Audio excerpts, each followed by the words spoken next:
Hey there, Adaptation Blog viewers. This is Sarah J. at you again with another installment of the Adaptation Blog. This week, we're talking about a topic that is very close to my heart because I just like nitpicking and pulling apart films, books, anything. I really just like to find the things that are wrong with it and analyze them to death. Known in other circles as critiquing. Anyway, I'm about to critique the snot out of these films because today's topic is the worst casting choices. And these aren't just people that like kind of sucked in their roles. These are people that ruined the rest of the film for the most part, or for some reason they just plain out sucked. The casting was just awful, or a combination of all of that. We're gonna get down to brass tacks, talk some smack about some people, alright? Jennifer's pick is David Thewlis as Remus Lupin in the Harry Potter series. Her first reason for this is that he just kind of struck her more as a creepy teacher instead of like the favorite teacher, which I totally agree with, especially in the Shrieking Shack in The Prisoner of Azkaban. It was weird. Like in the book, he seemed like this really cool guy that everybody kind of liked, even though he was a werewolf and we're all racist and hate werewolves. But in the movie, he just came across as some weird pedo dude. He wasn't my first choice. My first choice was Ewan McGregor because, oh man, Ewan McGregor. Whew.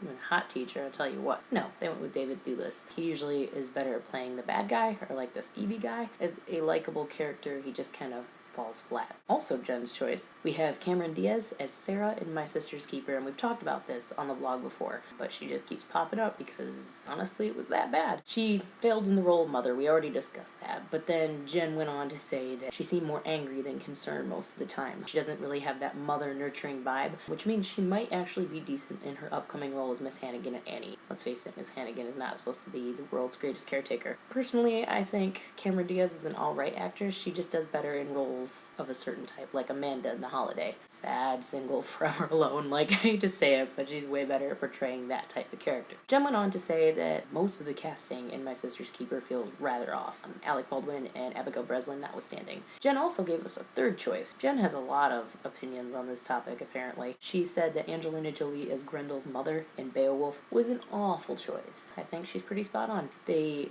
made the needless romance subplot between Beowulf and Grendel's mother just because it was Angelina Jolie and they wanted to make her like hot or whatever, which completely goes against the point of Grendel's mother in the story. She's a monster. She is hideous and evil and cruel. They just made her like this sassy, seductive person. Could have at least altered Angelina Jolie's CGI appearance to make her more monstrous-like, to show her true depiction, but then they didn't.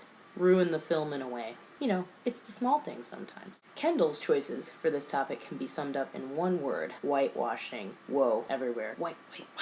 Her first one was Johnny Depp as Tonto in The Lone Ranger, which I don't think anybody actually saw still. That was probably the reason a lot of people didn't see it. Johnny Depp was highly involved in the project from the start and basically insisted on casting himself. Kendall goes on to say, in his typical Johnny Depp, am I crazy, am I not crazy sort of thing, trying to play up this characterization and just be too over the top with it, he went and ruined the role and turned it into more of a joke. From the commercials alone, I was just like, Johnny Depp, maybe this isn't quite your cup of tea. Go over there. Also, the entire cast of The Last Airbender, the adaptation of the brilliant Avatar: The Last Airbender series by Nickelodeon. Kendall just said that the entire movie was ruined because of the casting alone, which I don't think is entirely true, because the script was kind of awful, but at the same time, the casting really is what just killed it. It looked cool for about 10 seconds in the beginning, when they started with like the same opening sequence that they have in the original Avatar, and then after that, just straight downhill. She pointed out that all the good aligned characters were cast with white actors, while all the bad aligned characters were cast with Middle Eastern or Indian actors. So literally all the good characters were white and pure, and all the bad characters were dark and scary. The worst part is that the leads they chose for the film weren't even capable, talented actors that could carry the story or bring those characters to life. They were just kind of flat, and everybody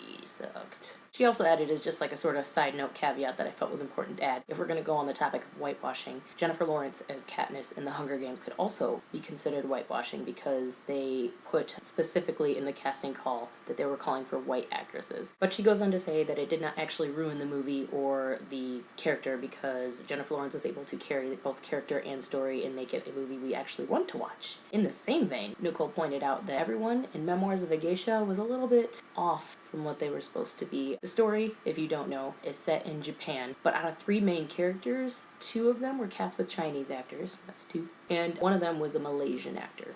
The Chinese government actually canceled the film's release in their country because of this reason. The filmmakers were saying, oh, we're just trying to pick the best actors to be in our film. But are you really? Or are you just trying to cast the most photogenic, well-known people possible and then pass it over Western audiences' head because we thought we wouldn't notice the difference between Asian ethnicities? You be the judge, viewers. To round it out on a kind of a less controversial note, Jess and I both decided that Russell Crowe as Javert in Les Miserables was just...